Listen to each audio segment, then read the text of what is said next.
Hello friends, so today we are going to solve 3 questions, and before I start solving the question, yesterday we were trying to solve this particular question which is on your screen, but unfortunately the stream got disconnected and I was not able to reconnect it again. So this question was, I just started solving it and it got disconnected. I'm really sorry for that. So we'll try to solve it today along with 2 other questions. Total we are going to solve 3 questions. Okay. So this question we also tried to solve in the last video, but unfortunately the stream got disconnected and I was not able to reconnect the connection again. My serious apologies about that. So we'll try to complete this question today, and along with this we will also try to solve 2 other questions. Okay, so total 3 questions we are going to solve. So in this question it is given, consider a square quadrupole consists of 2 adjacent dipoles oppositely oriented and placed side by side to form a square as shown in the figure. If the side length is L, find the electric distance R along the diagonal containing the 2 positive charges. So we are given, basic figure is given to us. So we have 2 positive charges. Okay. So this is positive Q and diagonally opposite also positive Q, and other one is our negative charge. And we are supposed to find out the electric field along the diagonal which is connecting these 2 positive charges. So this is the basic question, and in this case we first of all going to find out the potential, and from there we are going to find out the electric field. Okay. So let me redraw this figure again, and so we assume that the center of this square is at the origin.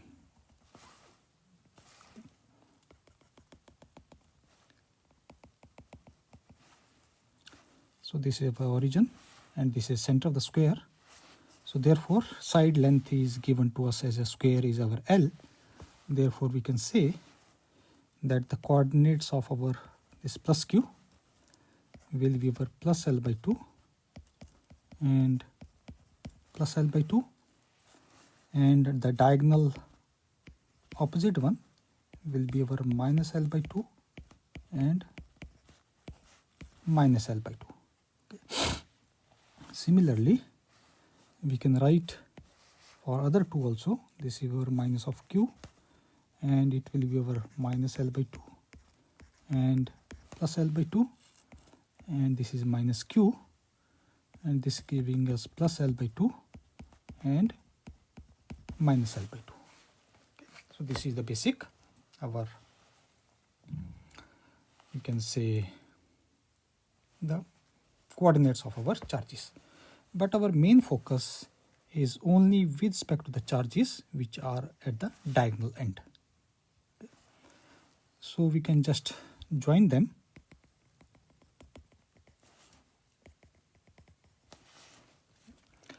And for that, this diagonal, let us suppose it is having a directional that is represented as our D unit vector. Okay. And we can write this with respect to the, you can say, X and Y. Okay. So let me put it through. So we can say the unit vector along the diagonal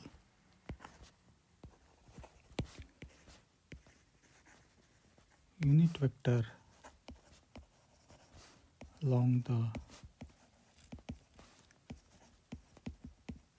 diagonal, and let us call this as a D unit, and that will be equal to our X unit plus Y unit and square root of 2. Okay, that is quite obvious. And on this diagonal, let us assume that we have a observation point, okay, which is at a distance r from our origin. Okay. So therefore this is our r from the origin. Okay. Let us call this point as P. So we can say the observation point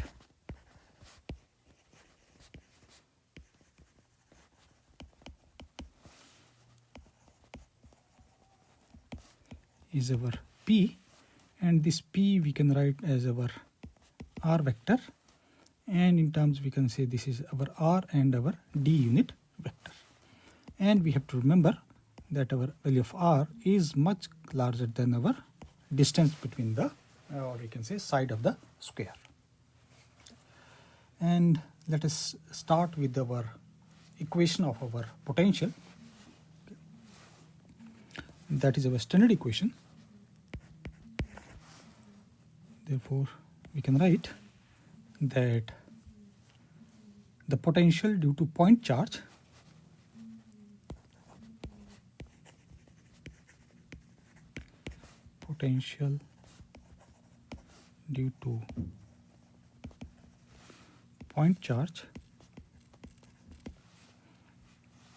at a distance r, so we can write this as our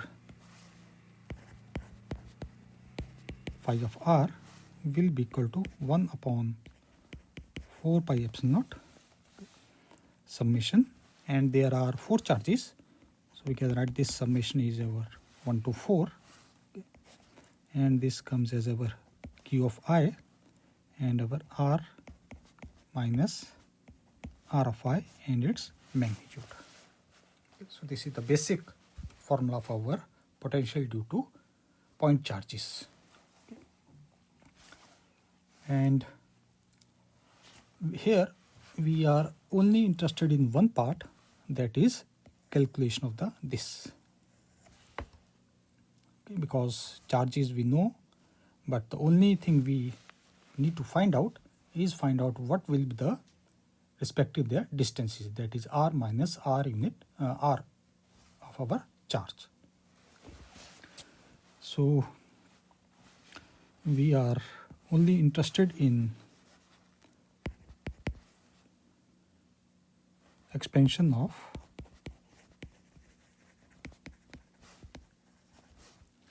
one upon r vector and minus ri. And in terms of our, you can say, picture, if you want to write this r and ri, okay, so we can say this is our center, okay, and this center is, let us suppose, given as O. This is center O, and to one end here somewhere we are having plus q charge, and the observation point is somewhere here, that is our point P. Then our r is the distance of this observation point from the origin, and our r of I is the distance of a charge from the origin. So ultimately, if we subtract them, we are going to get the distance between the charge and the observation point, that is our r minus ri. So this is for only one of the charges. We can replicate this for any number of charges. Okay, that's why we have written here summation. Okay. So we are just going to focus on this particular thing, and we have to remember that our r is very much larger than our r of I. Okay, this condition we have to remember. And in order to solve this, or we can say expand this, we are going to use a Taylor expansion. Okay. And we can also call it as a multipole expansion, Taylor expansion for multipole expansion. Okay. And from the geometry, from the figure which I already explained what is meaning of r and ri, therefore we can write that our observation point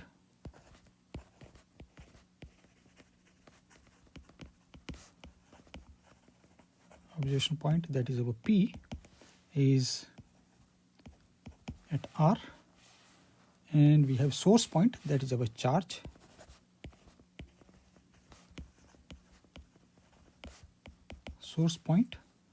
that is our R of I, and in terms of magnitude we can write that our R is nothing but our R magnitude, and our R of I, we can write this as our R of I magnitude. Okay, this is quite simple. And assumption we already know, we have already defined it. Therefore, we can define a unit vector. Okay. So we can say the unit vector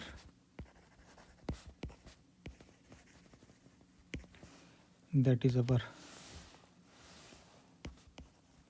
R unit vector will be equal to, that is our standard vector, and divided by its magnitude.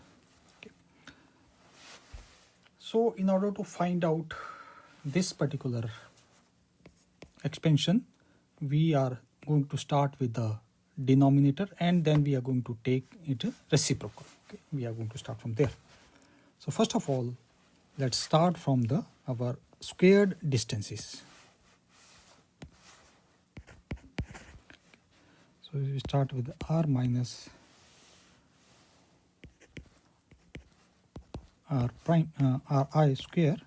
This will be equal to our Ri dot R minus Ri. Okay. And we can simply expand this product, okay, dot product, and we get this as our R square minus 2R Ri plus Ri square.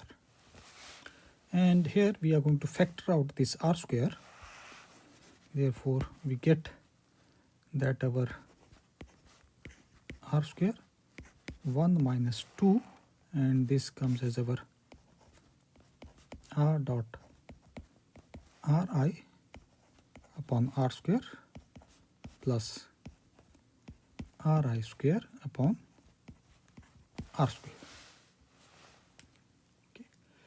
Next, because on the left side we are having a square, so that was our Ri whole square. Or simply we can just take the square root. Therefore, we get this as our R minus Ri will be equal to our R, and here we get this as our 1 minus twice R dot Ri plus Ri square upon R square, and here is also R square and its square root. And for the sake of convenience, let us assume that this particular part of the equation is equal to a small, you can say, dimensionless parameter. Okay. So you can say let this is our small dimensional parameter, okay, and it is equal to minus 2 Ri upon R square plus Ri square and R square. Okay. And we already know that our R is much greater than our Ri. Therefore, we can say the magnitude of this our dimensional parameter, dimensionless parameter, will be much lesser than our 1. Okay. So we are going to substitute it back, and we get this as our R minus Ri will be equal to our R 1 plus epsilon and 1 by 2. Okay. And now we are going to use the binomial expansion. Okay. And we have to remember this condition. Okay. So we are only interested in this part, so we will focus on this right now. Okay, then we come back to the original question. So 1 plus epsilon and whole raised to power 1 by 2. So this will be coming as 1 by 2 and minus 1 by 8 whole square. And now the higher order of our this cubic part. Okay, this O means the higher order. Okay. This is our higher order. And in terms of binomial expansion, we can just write it as it is. There is no need to, therefore we can write that our R minus Ri will be equal to R times 1 plus 1 by 2 minus 1 by 2, 1 by 8 square, and this goes up till infinity. Now, like I said, we used only the denominator. Okay. Now we are going to take its reciprocal. Okay. Therefore, we can write that our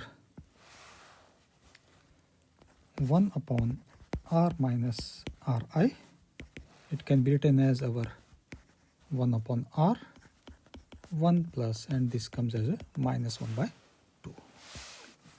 And once again, if you expand this binomially, we are going to get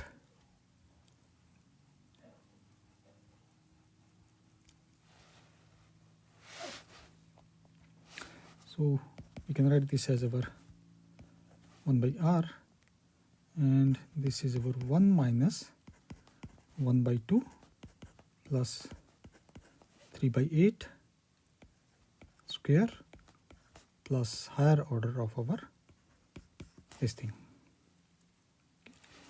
And so now we are almost done. And once again, we can recall that our this epsilon was equal to our minus 2 R dot Ri upon R square plus Ri square upon R square. And so we are going to write first of all this term, and then we come to this term. So this we can call it a first order term, and this we can call it a second order. Therefore, we can write that our first order will be minus 1 by 2, and this gives us our R dot Ri R square minus Ri square, and this comes as 2 R square.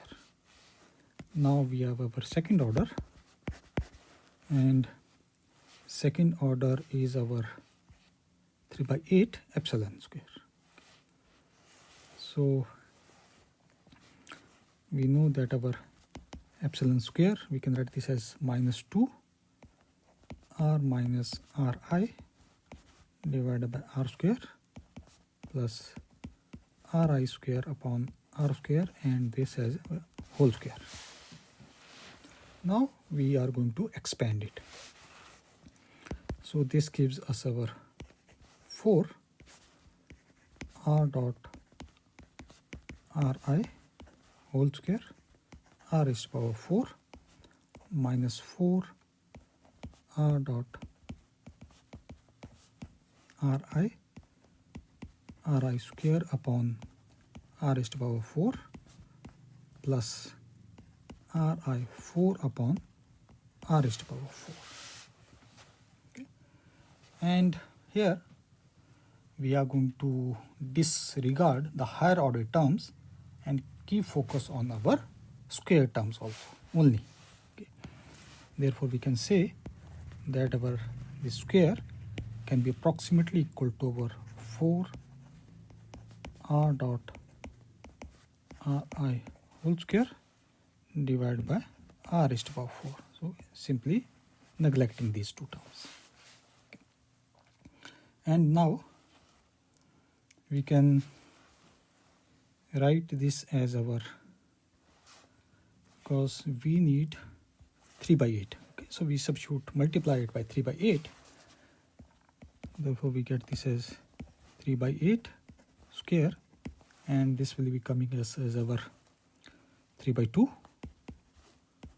r dot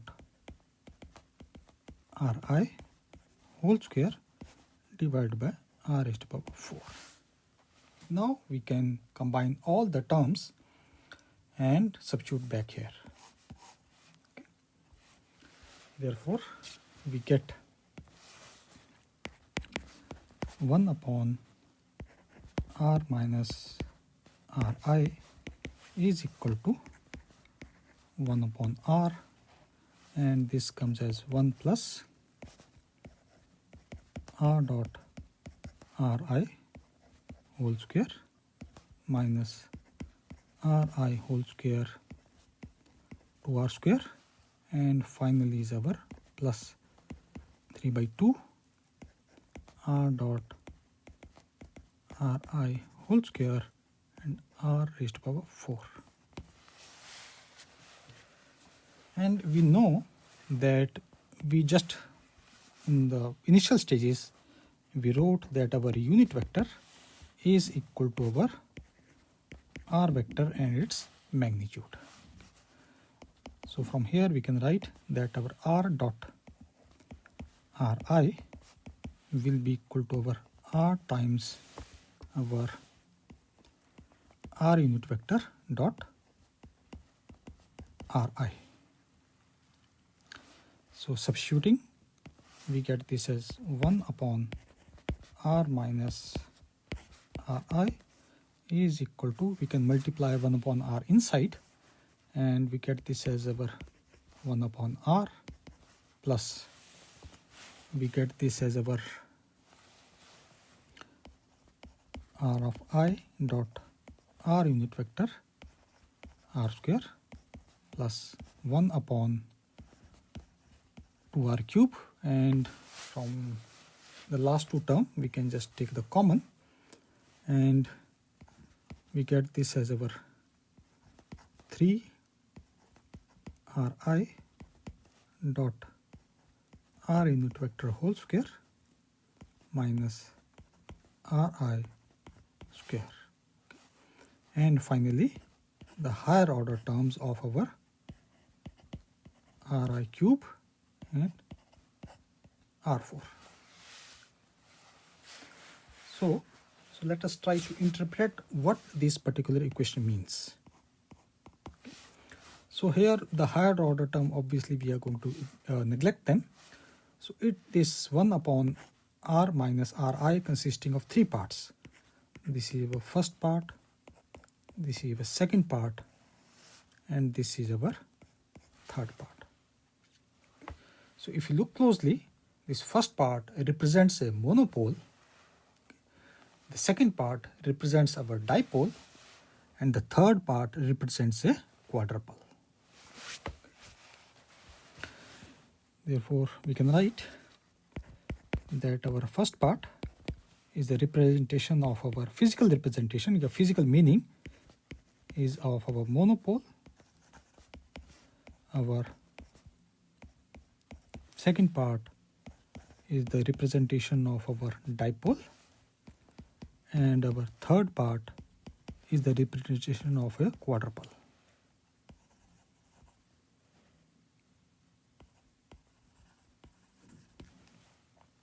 Okay. Now one by one we are going to study their effect, okay, how the combination of charges are going to behave in terms of monopole, dipole and quadrupole. Okay. So let us take our first term, that was our monopole. Okay. So we have our monopole term, and which is a representation of the order 1 upon r. Okay. And we can write the equation of our flux. So flux due to this mono will be equal to 1 upon 4 pi epsilon naught 1 upon r summation of I and summation of all the charges. Okay. And summation of the charges, we know there are total 4 charges. 2 positive and 2 negative. So this summation will be plus q minus q plus q minus q, which comes equal to 0.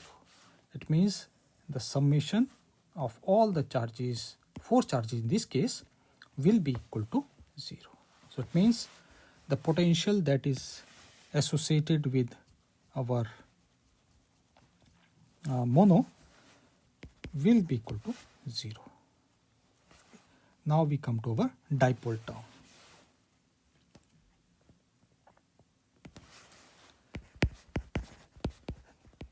So dipole was our second term,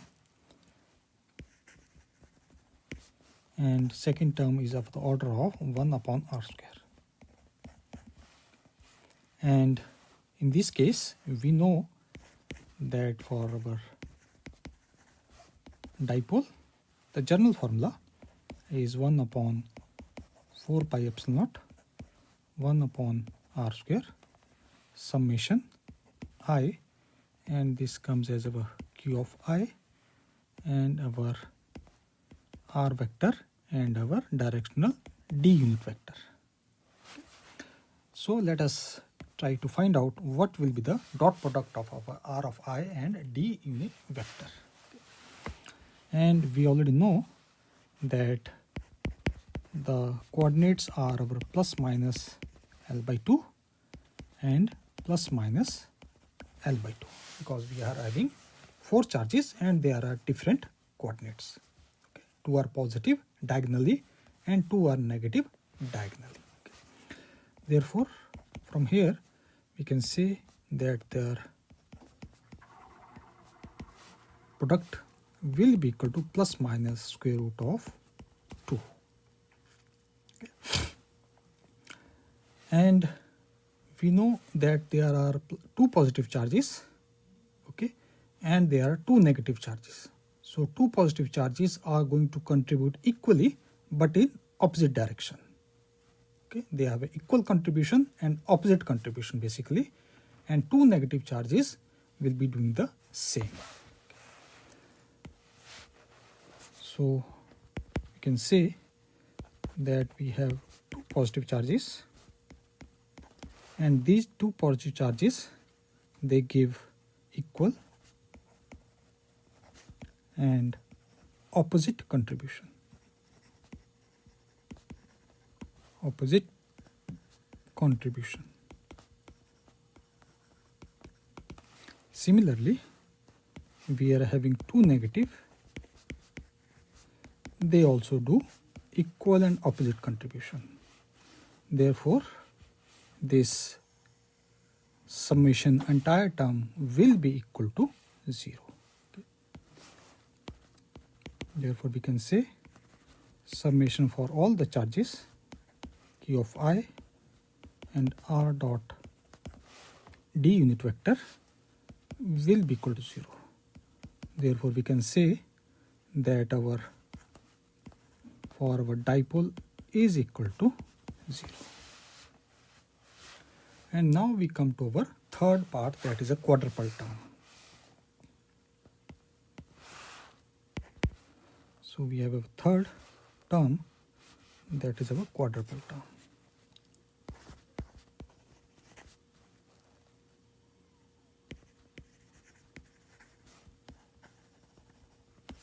And this quadrupole term is of the order of 1 upon r cube.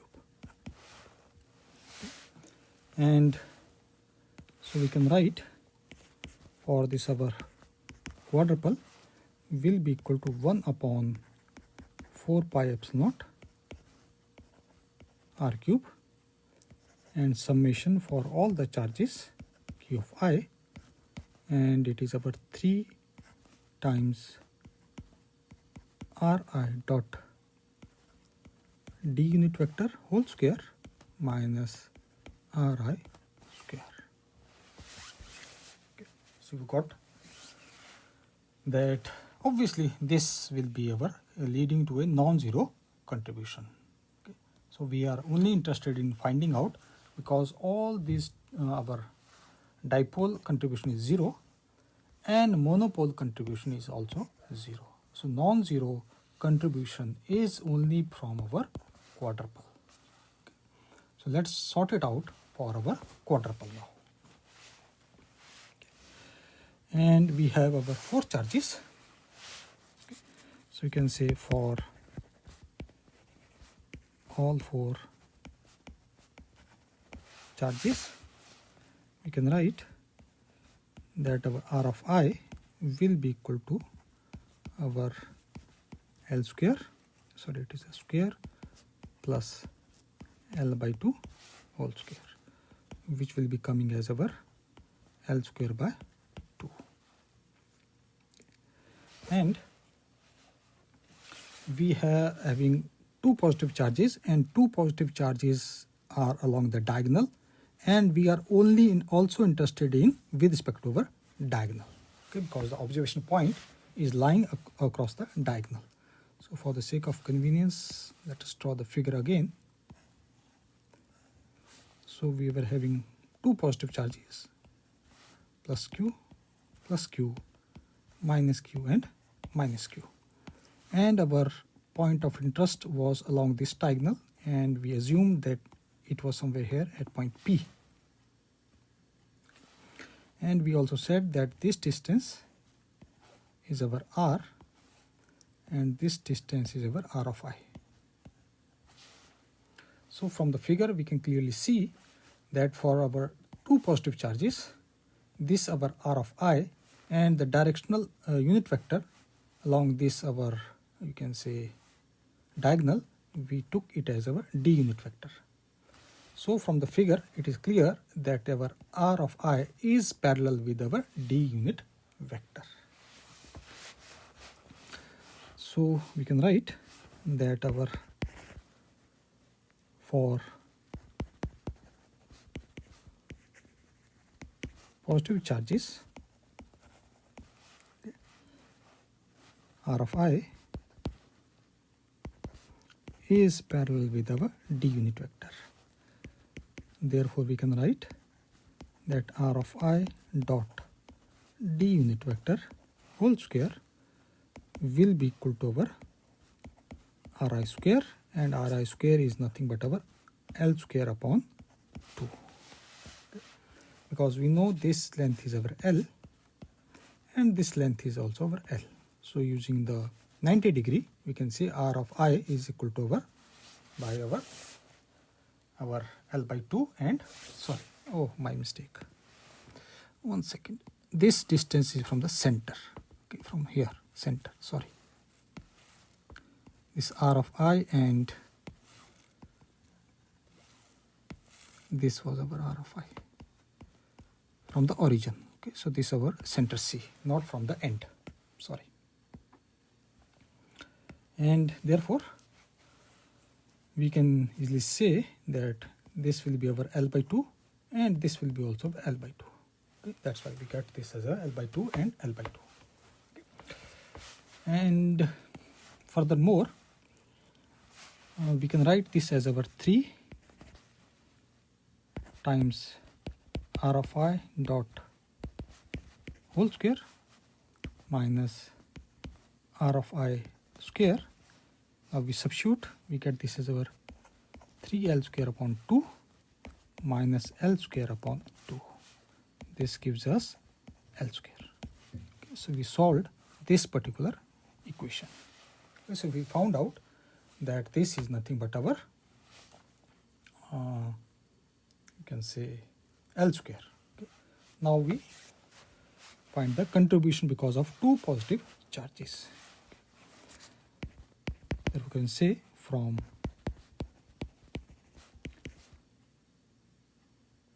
two positive charges,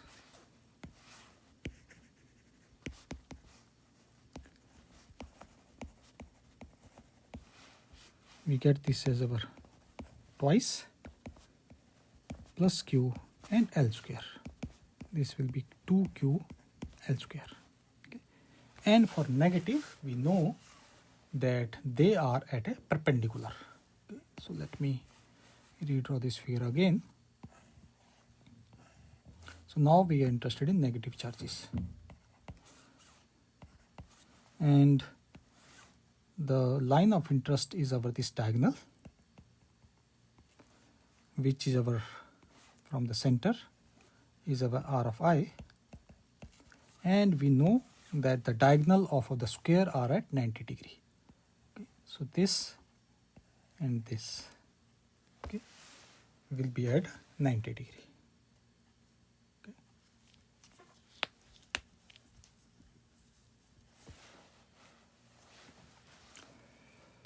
Therefore, we can say that for our negative charges, for two negative charges, our r of I is perpendicular to our d unit vector. Therefore, their dot product will be equal to 0. And once again, we can find out our 3r dot d minus ri square. Okay. So this term is equal to 0. So this comes as minus ri whole square, and which will be equal to our L square by 2, or minus L square by 2. And what else are left? Okay, then we come to our contribution. Therefore, we can say that the contribution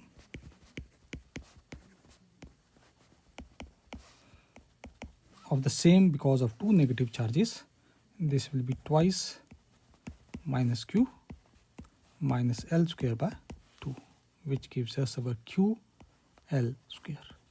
So we got the contribution because of two negative charges and contribution because of our two, where it went. Yeah, this was because of the positive charges, and this is because of our negative charges. And now the total contribution.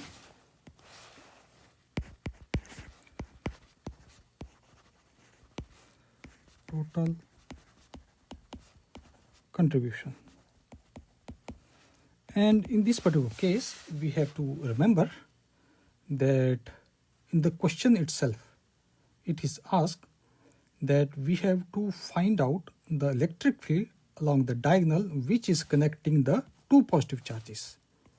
Okay, so our point of interest will be always the diagonal which is connecting the two positive charges. Okay, this is mentioned in the question. So we have to, everything we have to solve, we are going to solve it only with respect to positive, diagonal connecting the two positive charges.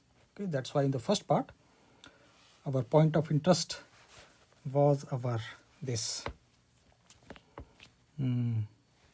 along the diagonal. Okay, and in the second part, it was perpendicular. And thus we get our total contribution. We can write this as our summation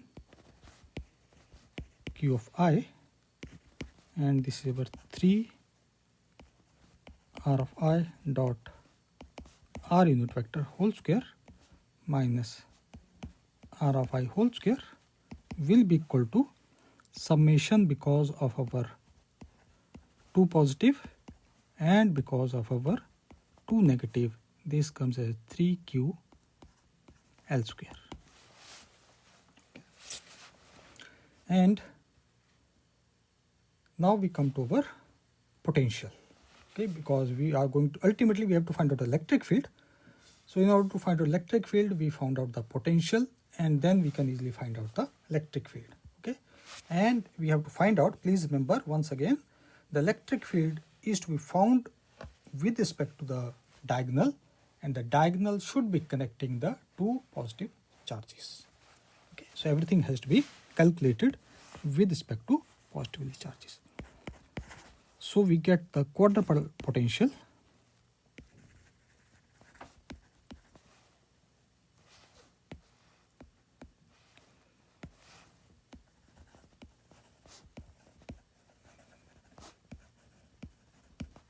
quadrupole potential, and like we said, that was our phi d.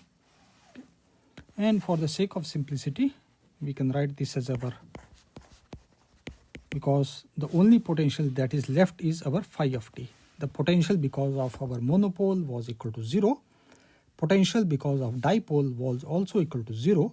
Only potential that was dominating or left was our quadrupole. So it means the potential will be equal to our quadrupole potential.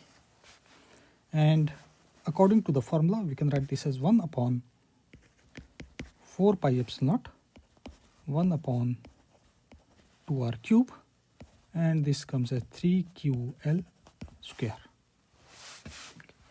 And this gives us 3 by 8 ql square upon pi epsilon naught, and this will be our r cube. So we got our this potential. Now we are going to find out the electric field. That was our final aim.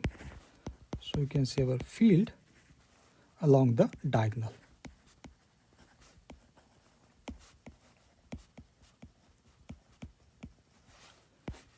So let me redraw the figure again. So we were given 4 charges. These were minus q, plus q, and plus q. And we were asked to find out the field along the diagonal which was connecting our 2 positive charges, okay, somewhere here. Okay, and it is from the center. We have taken this distance is our r, and the entire calculation is based that our r is much larger than the side of our this square. Okay. So we got the potential. Now we can easily find out our electric field, okay, along the diagonal. So field along the diagonal, so we can say that our E of r will be equal to minus d phi upon dr. So we simply differentiate it. We get this as minus d of dr, and this will become as 3ql square 8 pi epsilon naught, and this is our r raised to power 3, and this will be coming as r raised to power minus 3. Minus 3 will be equal to minus 2, and minus 2 minus 4.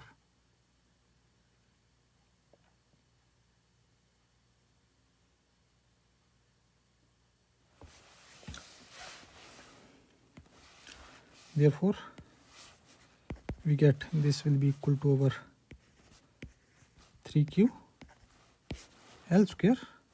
1 second. This is r cube. Yeah, this is r cube. And we will be left with our r cube, r minus cube minus 1, that is about 4, and that will be 2. So this is the 2 epsilon r raised to power 4. And this is our electric field along our diagonal. Okay.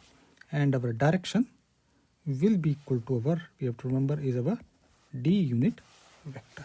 That is our direction. Okay.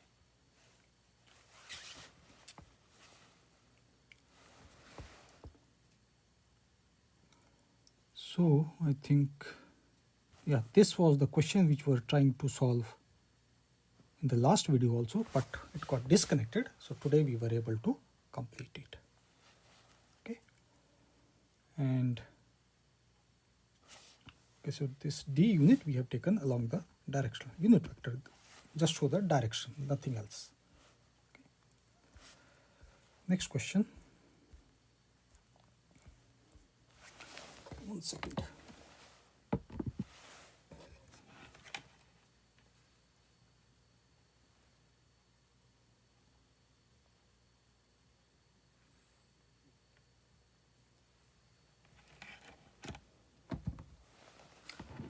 Okay, so in the next question, we are given charges plus q and minus q are located at the points minus 2a00 and minus a00 respectively. Write down the potential phi xy for the points in the xy plane and find the approximate expression for the phi near the origin. Find the electric field at the points near the origin. Okay, so this is much more easier. Here also we are going to use our, you can say, the basic formula for our potential, and then we are going to sort it out. Okay, and for that we know that our potential due to single point charge, potential due to single point charge, and that is our phi of r, will be equal to 1 upon 4 pi epsilon naught, and this is our q r minus r naught and the magnitude. This is our basic formula. And for many point charges we can use simple our superposition. So we can say that for many point charges, for many point charges we are interested in superposition because we just add them as a scalar quantity. Okay. So we are in our superposition. Therefore we can write that potential will be equal to 1 upon 4 pi epsilon naught, and this goes for summation I, n number of charges are there. So this will be over q of I, r minus and r of I.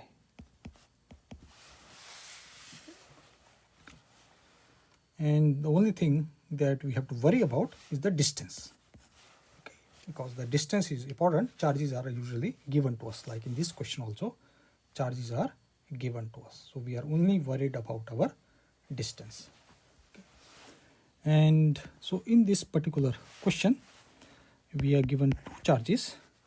So we are given that we have a plus q charge, and it is at a, this is 2, 0, and we are having minus q charge, and it is at minus 1, 0. A doesn't matter, A is just a scalar. Okay, we are not interested, and it is 3-dimensional, but this z is 0, so we can simply ignore it. We can also write in a 2-dimensional because it gives us a much better understanding when we are going to draw the figure. 3-dimensional plotting is more typical, so always try to, you can say, if possible, try to write the coordinates that represent as a 2-dimensional. Okay, and here A we simply have ignored it because A it is simple like a constant some kind of, so it is equivalent to both -2 as well as -1. So we can just approximately draw the figure. Suppose somewhere here is the origin, and we are having plus q charge, plus 4q rather, this is plus 4q, it is at -2, 0, and then we are having minus q charge, that is at -1 and 0. Okay.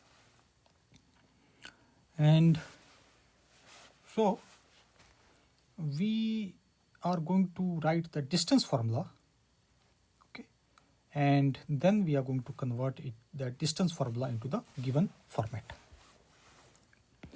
So we know that our distance from a point xy to the charge, distance from a point, and that point is suppose at our xy, to a charge, and that charge is at x naught comma 0. Okay, because charges are on our x-axis, y coordinate is our 0. Okay, because in the question it is mentioned that we are going to find a potential at any general coordinate xy. Okay, so we considered, and this we can just draw it like this. Suppose this is our x naught 0, and it is the point is somewhere here. This is our x comma y. Okay, we can find out the distance, which is our r. So we are going to write the general formula, that is our r will be equal to over x minus x naught whole square plus y minus y naught, and that is 0. So this comes as y square root. Okay. And we, like I said, this our, for here we are having 2 point charges, so this will be a simple superposition and we can add them algebraically. Therefore we can say that our potential at any point xy will be equal to 1 upon 4 pi epsilon naught. First charge is our 4q, and now we can easily use this particular formula as per the given coordinate. Okay, and the first coordinate of our plus q 4q is our minus of 2.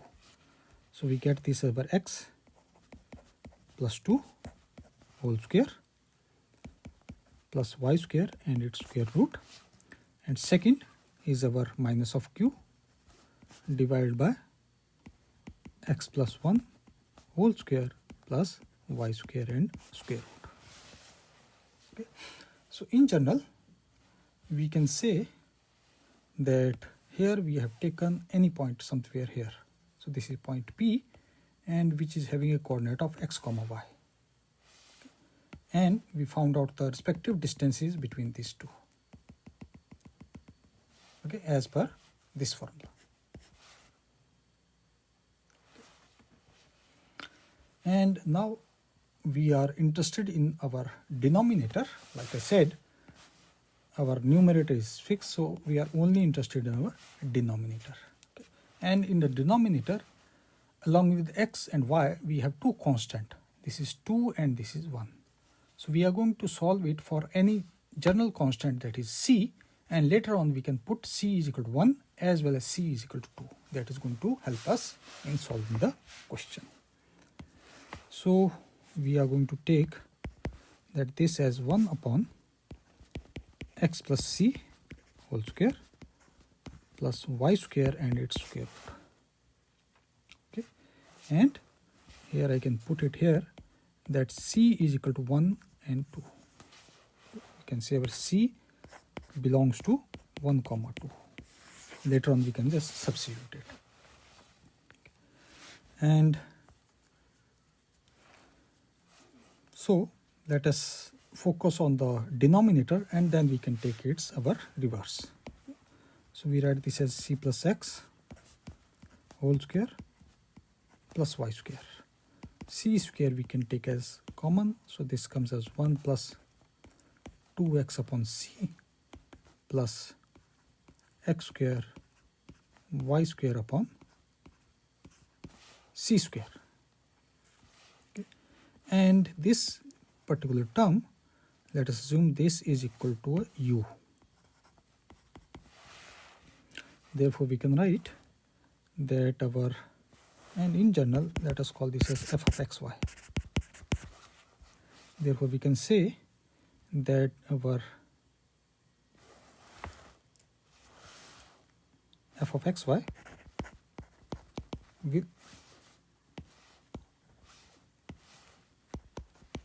will be equal to, this will be 1 upon c, and we get this as 1 plus u whole raised to power minus 1 by 2. And now we are going to expand it binomially. Okay.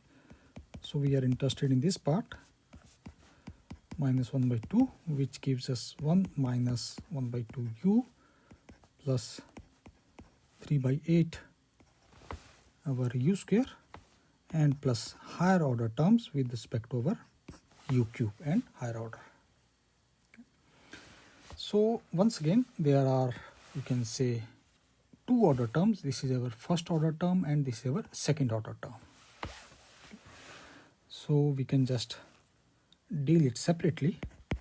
So you can say for our first order we have minus 2 by u and we substitute our u. So in this case we give us minus x upon c and minus x square plus y square upon 2c square. Okay, because we already know this factor is our u. And then we come over to our second order. And second order is our 3u square. So let us find out first of all our u square. So our u square will be equal to over 4x square and c square. And we require this 3 by 8 u square. So this will be coming as 3 by 2 x square by c square. Now we can just combine them. Therefore we get this as 1 upon c plus x whole square plus y square from where we started. This is equal to 1 upon c 1 minus x upon c plus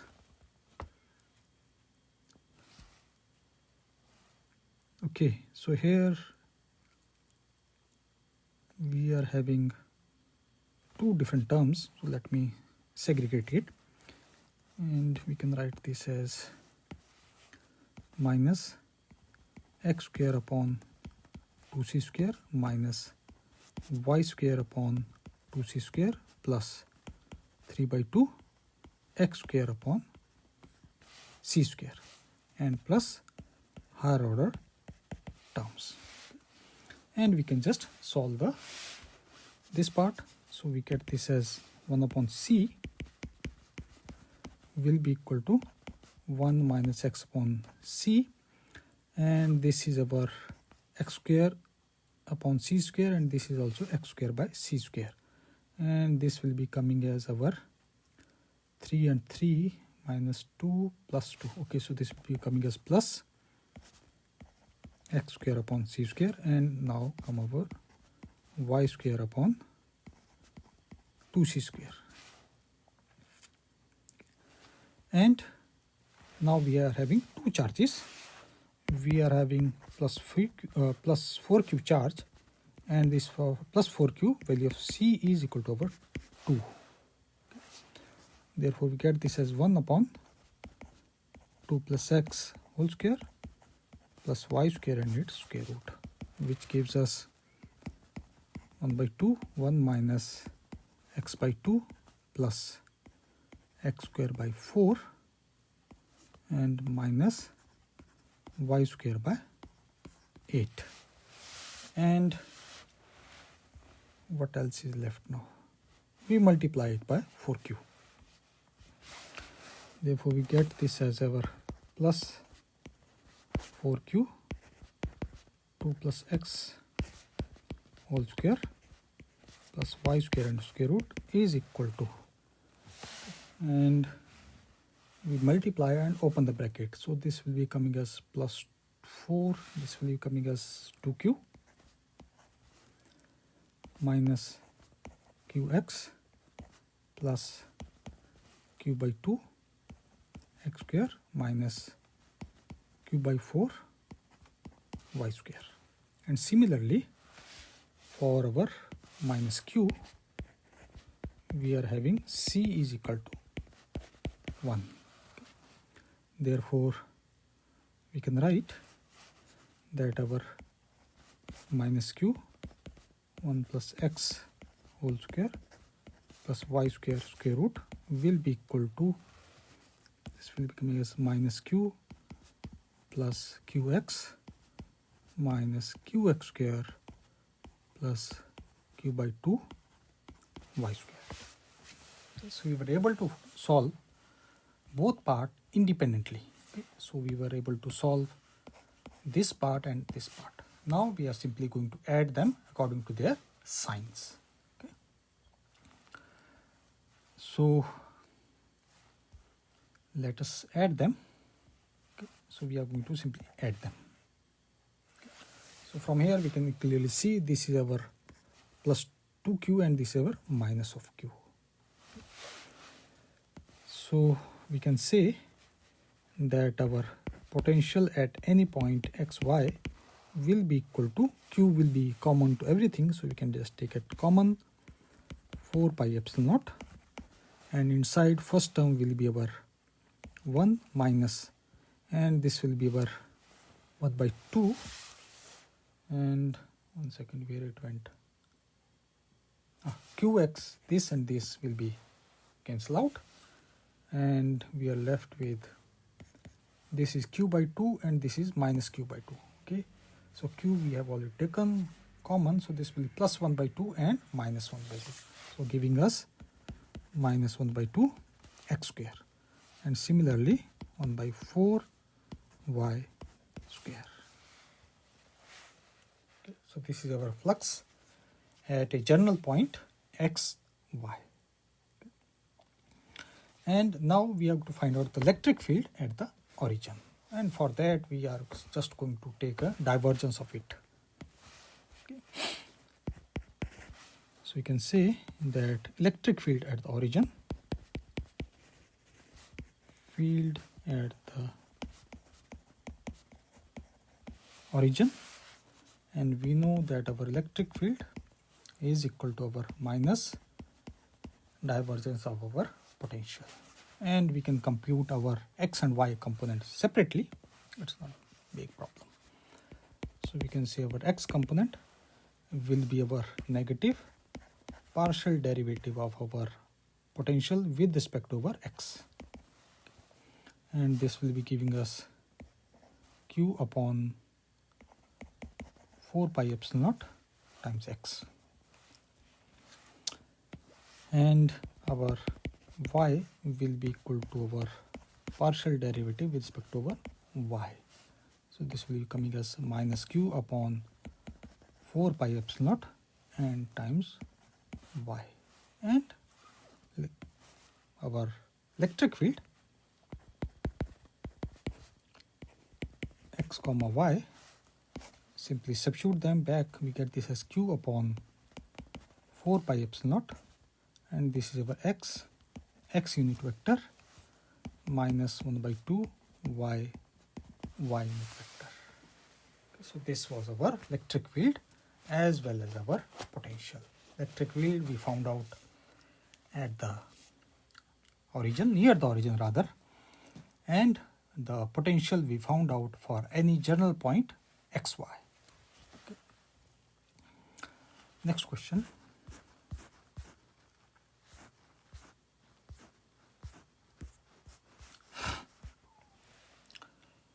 In this case, two parallel wires with uniform linear charge density plus lambda and minus lambda are separated by a distance d.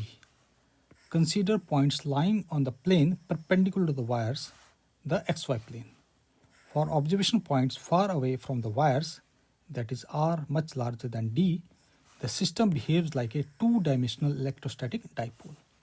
Find the potential and electric field. Okay, so in this case, the point is so far that it is going to behave like a two-dimensional dipole. Okay. And this is quite easy, only the statement is a little bit confusion, that is two-dimensional dipole. But if we draw the figure, we can clearly understand that, because we are given that our wires are in the xy plane. Okay. So if we look from the top, we can say these are the two wires. And we are given that they are having a, you can say the charge density, that is plus lambda and minus lambda, that is given to us. Okay, 1 second.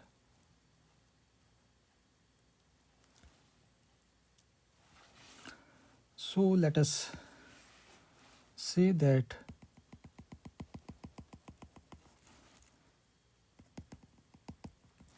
this is our origin, and we are having, they are lying on the in the xy plane but perpendicular to the xy plane. So from the top it looks like they are like a square or dot, so cross or dot. Okay, so it is much more easier to draw them as a cross. Okay, we can look it clearly.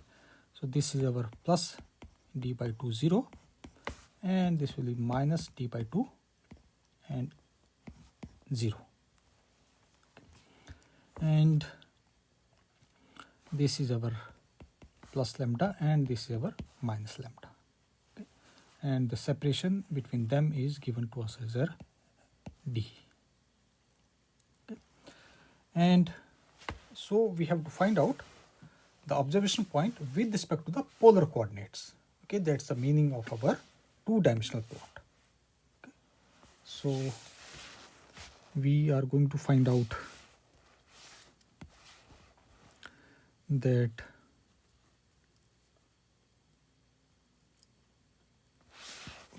so let us assume that we are having a observation point and this is our observation point. Okay, so please remember these two are in xy plane. Okay, this is our wire 1 and this is our, suppose this is wire 1 and this is wire 2.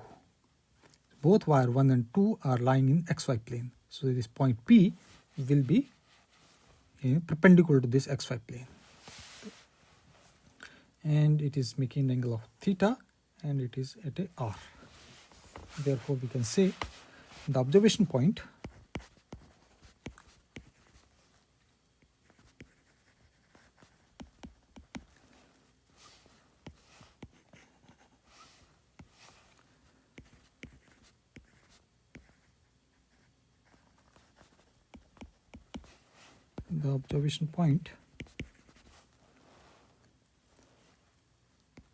which is a P, we define in terms of a polar coordinate,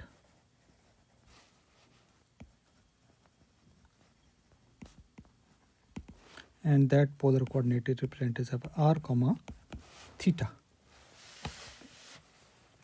And once again we have to remember that value of r is much larger than the distance between the two wires. So let's start from our this basic formula, that potential of a single infinite line charge.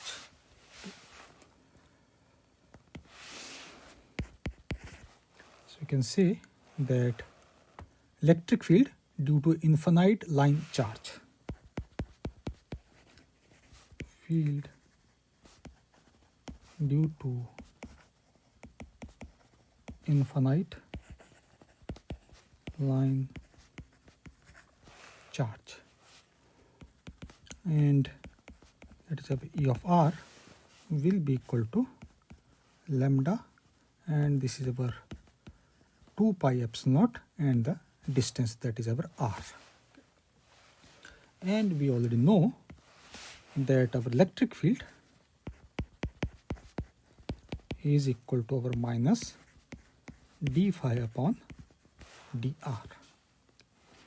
Therefore from here we can say that minus d phi upon dr will be equal to our lambda 2 pi epsilon naught times r. And if we integrate them, we are going to get that our potential at a distance r will be equal to minus lambda upon 2 pi epsilon naught and natural log of r and plus some constant.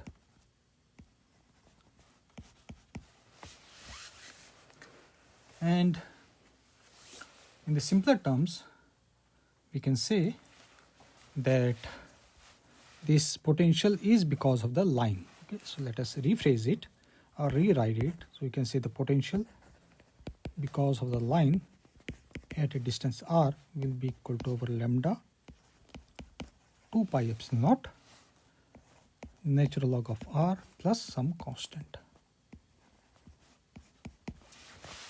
Because this constant is just irrelevant, it doesn't matter, because we are only interested in the potential difference.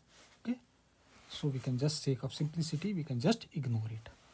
and we are having two wire system. So we can write this equation, let us call this equation number 1 with respect to one wire W1, and then we come back to our wire 2, that is our W2.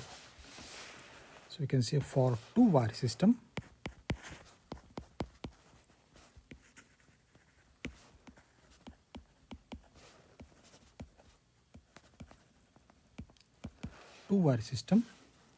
and for the sake of simplicity, let us assume that we are having this R positive is the distance from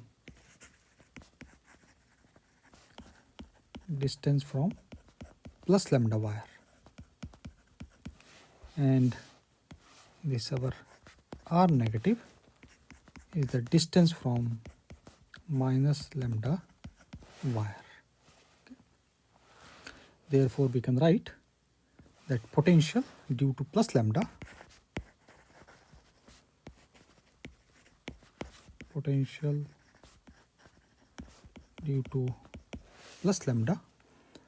let us call this as our y plus, is equal to minus lambda upon 2 pi epsilon naught natural log of our R positive, and then our potential due to minus lambda, that is our phi negative, will be equal to our plus, this will be 2 epsilon naught natural log of our R negative.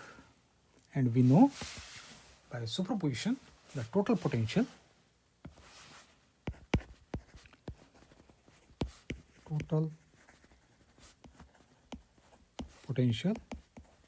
that is phi will be equal to phi plus and phi negative. And if you add them, because the rest of things will be common, only the addition will be between the natural log term, and we can write them in terms of a fraction. Therefore, we can say that our potential in the polar form will be equal to now lambda upon 2 pi epsilon naught natural log of our R negative and R positive. Now, like in the previous questions, we were only interested in finding out the distance. Okay. Here also we are only interested in finding out the distance, that is our, along with the natural log, we are interested in finding out what is R negative and what is our R positive. Then we are going to take its natural log, that is going to give us the potential. Okay. And so, like I said, that our positive charge is at plus d by 2 and negative line charge is at minus d by 2. So we can define that our plus lambda is at our plus d by 2 0 and minus lambda is at minus d by 2 and 0. And we assumed a point P which is having a polar coordinate r theta. We already assumed it. Okay. That is our observation point. Okay. So we are interested in field at that observation point. Therefore, we can write that our field at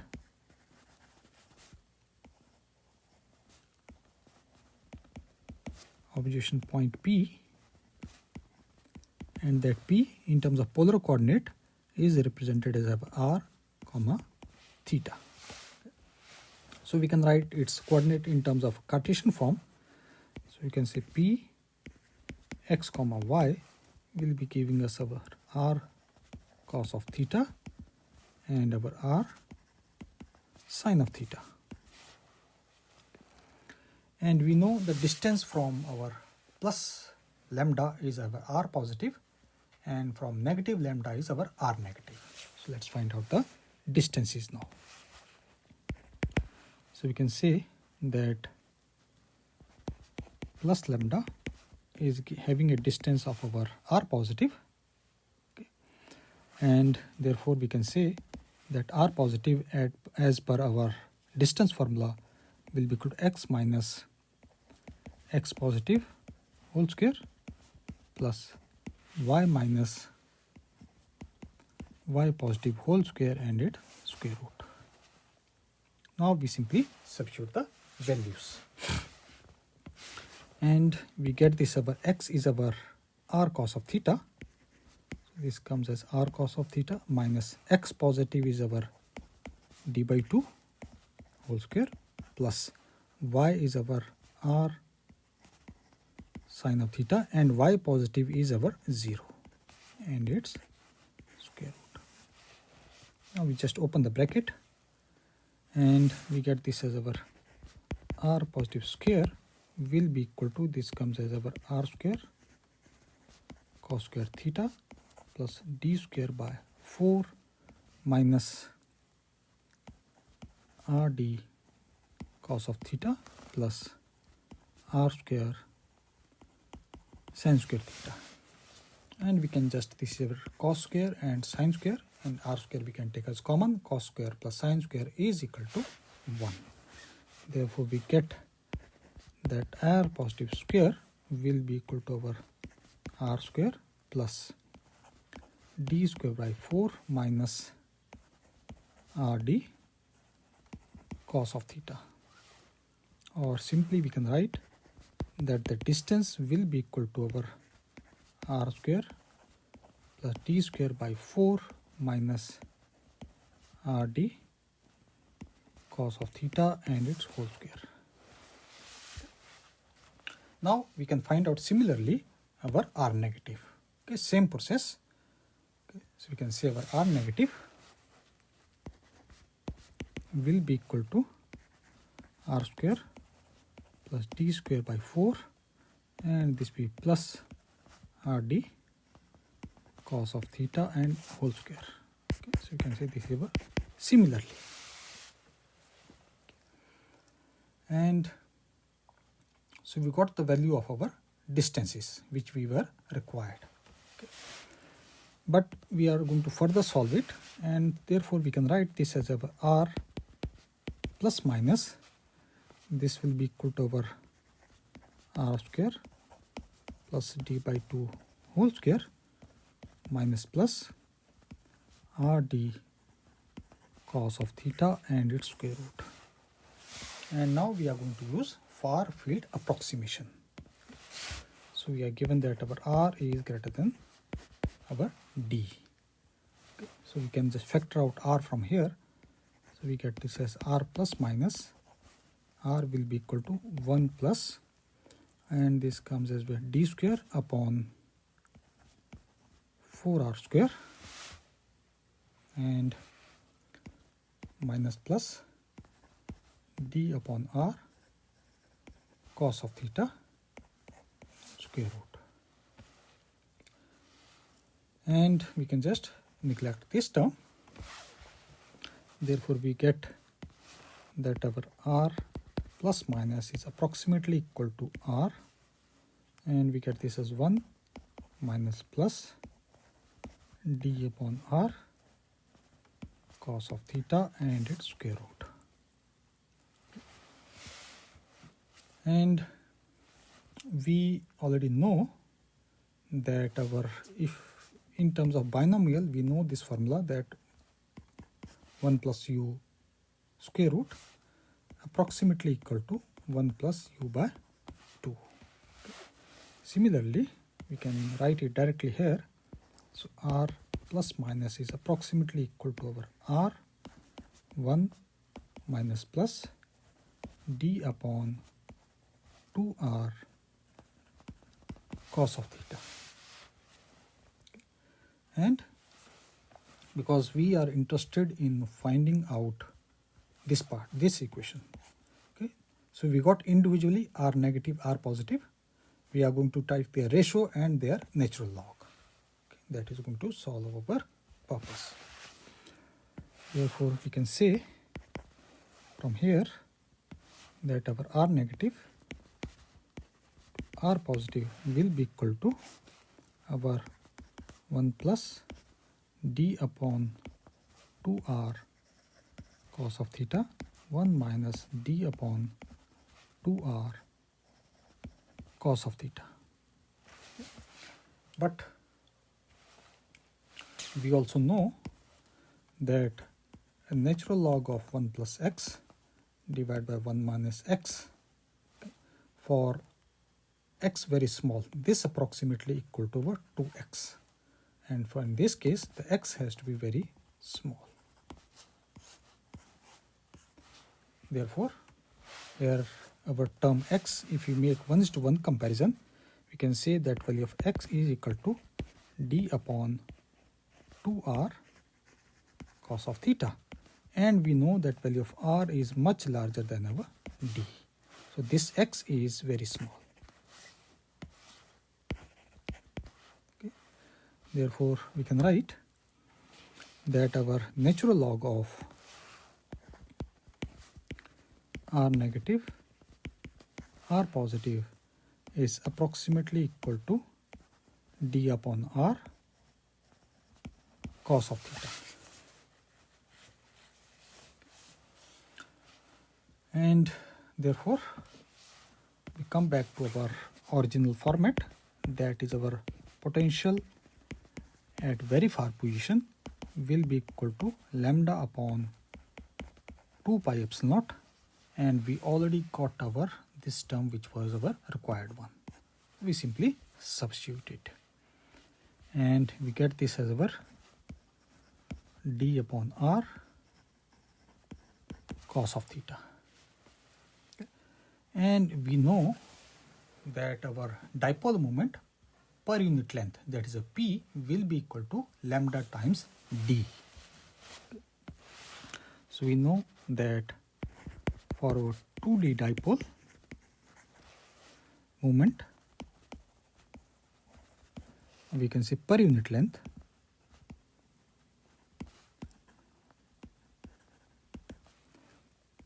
that is our p is equal to lambda times d.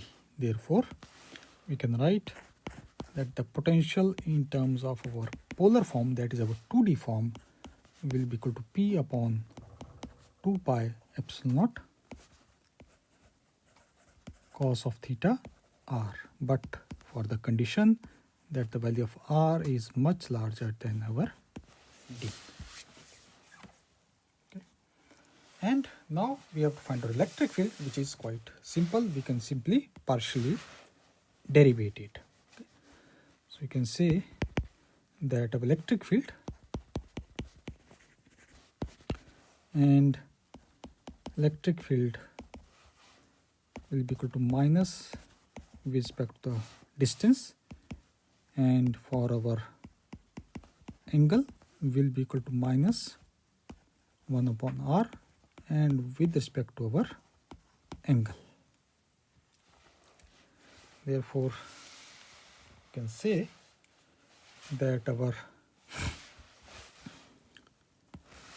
electric field is equal to minus partial derivative with respect to r. This will be giving us our p upon 2 pi epsilon naught, and this will be cos theta upon r square. The minus minus will be plus, this will be minus and plus because of our r, and this will be coming as our cos of theta upon r square. And then our angular component will be equal to minus 1 upon r partial derivative with respect to our theta, and this will be coming as our p upon 2 epsilon naught, and this will be coming as our sine of theta and r square. And if we want, we can write it in the vector form also. Therefore, we can say electric field will be equal to p upon 2 pi epsilon naught r square will be our common. We get this as our cos of theta r unit vector plus sine of theta and the angular unit vector. Okay. And this completes the question. Okay. So we found out that our potential in a 2D format. Okay? Two-dimensional here doesn't mean that it is some kind of a very typical concept.